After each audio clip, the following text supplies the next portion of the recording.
Hey guys, so I have time today, so apparently we're going to do a second video because this trade is much different than the one that I talked about earlier. Instead of the Clippers being the third team in this Kristaps Porzingis to the Celtics deal, it is instead the Memphis Grizzlies, and this is even bigger because Marcus Smart is involved instead of Malcolm Brogdon. Wow, I'm a little bit stunned right now. This is crazy. I did not see Marcus Smart being a part of this. This is really interesting. So we're gonna talk about this. I think I'm gonna leave the other video up. A lot of the reaction of the Porzingis fit on Boston and a lot of the smaller stuff is still relevant. Obviously, the Clippers part is a little bit, not as real anymore because that's not happening. But we're gonna talk about this for all three sides here and kind of see what we can break down from this because I think this is the final trade. There may be some more details, and who knows at this point. Maybe this gets called off too, but it looks like Porzingis will be opting into his deal, so it makes that more likely that this is indeed going to go through. So yeah, let's go.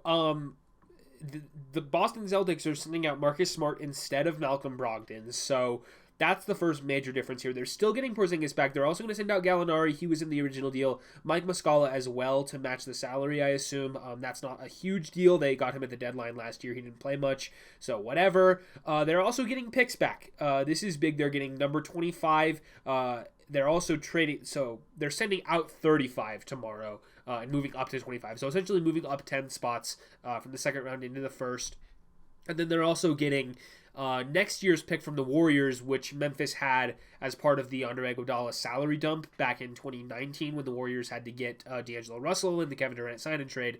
So that Warriors first round pick is going to the Celtics, so they're going to own the Warriors pick next year. And like I said, trading up 10 spots from 35 to 25. And Marcus Smart is no longer going to be a Boston Celtic. He's going to Memphis. So, I talked about the fit with Boston in the other video, so I'll keep it brief here. But I really like Porzingis. Stretch 5, I think he fits super well with this roster. He's going to be able to, do some pick and pop stuff, having him and Horford next to each other, having him and Robert Williams next to each other. They have a really good trio of bigs there that they can play, assuming that there's no other moves made on that front, right? We're going to see, now they're down Marcus Smart, so does Malcolm Brogdon step into that starting role? They just tried to trade him. How does he feel about that? Does he want to come back? Maybe they do end up trading him still, flip him for something else. I guess we'll have to see, but the medical red flags, that was the reason that the trade fell apart in the first place, so he's not going to the Clippers because they didn't really like his medicals, so maybe he is injured or something bad about his bicep injury that he had in the playoffs or something like that. Maybe it's something to do with his lower body. I don't really know. But I guess I'm going to assume that Brogdon's kind of stuck on the Celtics for now because I don't know how much value he has as a medically injured player, a medically fragile player at this point. So, and they're going to need, somebody to start a point guard for them with Marcus Smart gone. So I guess that's probably going to be Malcolm Brogdon sticking around in Boston. Who saw that coming? But yeah, they're getting another first round pick out of this. The Warriors pick next year. Who knows where that's going to be? Probably somewhere in the 20s, we assume. And then it says, the trade will say 2 first round picks, but they're sending out 35, so they're really moving up 10 spots. That's also value, and you get to sign a player to a first round rookie contract instead of a second round rookie contract. So that doesn't have to come out of your mid level exception, I believe, and it has to be for the 4 years, so they can't do like a 3-year deal. Moving up from 35 to 25 in this draft, particularly, I think that's pretty solid. Actually, I like a lot of those players in the 20 range. Maybe they move up again, maybe they move down, who knows, we'll have to see tomorrow, but pretty good value out of Marcus Smart there. I didn't expect them to trade him, but I think it does make sense. He's just kind of a guy that you assumed would be a Celtic for his whole career, but he's going to go to Memphis now, and that's definitely an interesting fit. So let's go to the Grizzlies now. They're giving up quite a bit. Tyus Jones, their backup point guard, and then they are giving up the 2 first-round picks. This number 25 is going out, and they're not getting any other picks back in return, as well as that Warriors pick. So both of their picks are going to the Celtics in this trade, as well as Tyus Jones. Now, the fact that Tyus Jones was included in this trade broke before the fact that Marcus Smart was, so the reaction for about 3 minutes was like, who's going to start at point guard for the Grizzlies for the first 25 games of the season, because we know John Morant's going to be suspended for that time. Everybody, Tyus Jones is one of the best backup point guards in the league, maybe the best backup point guard in the league. And now he's probably going to be a starter for Washington, potentially increasing his value. I think he's going to be a free agent next summer, so he can potentially cash in on that. I really like Tyus Jones. He's a super good player. But you're flipping him for Marcus Smart. I think that probably is an upgrade. Obviously, Memphis thinks that it is. That's why they made this move. I like the fit there from a culture standpoint, right? I've long been preaching that the Grizzlies need a veteran, somebody who can come in, has had playoff experience, a tough-minded guy that can get people to buy in, get the youth in that locker room to kind of get on the right track and figure out how to win. And Marcus Smart's the perfect guy for that. I think that they looked at their locker room, they looked at their team and saw a need for that and really went for it. And he's a super nice player to have in the situation that they're in. Now, in terms of the on-court fit, it's going to be interesting seeing him and John Morant playing together once he does come back from his suspension.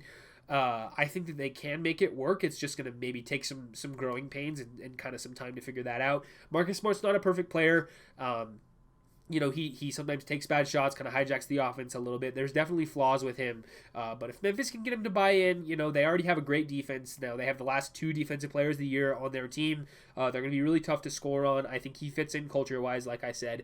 So I completely understand this move from the Grizzlies. I think it's not risk-free. There's definitely could be some weird stuff going on here in terms of culture, or not in terms of culture, just in terms of the on-court fit with everything going on.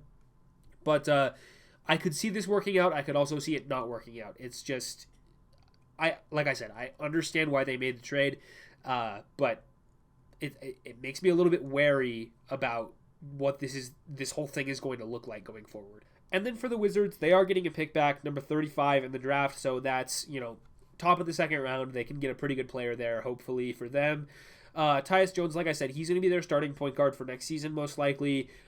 He's one of the better backups in the league as a starter now. He can probably see his numbers go up quite a bit on a pretty bad Washington roster for next year. He can maybe be the tank commander.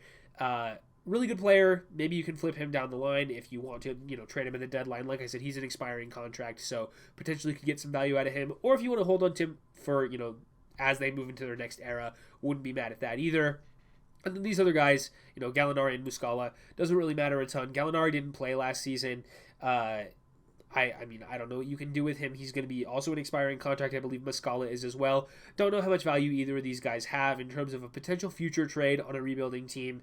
But, we'll have to see if those guys even end up suiting up for the Wizards. So, I like this return a little bit better than what they got earlier.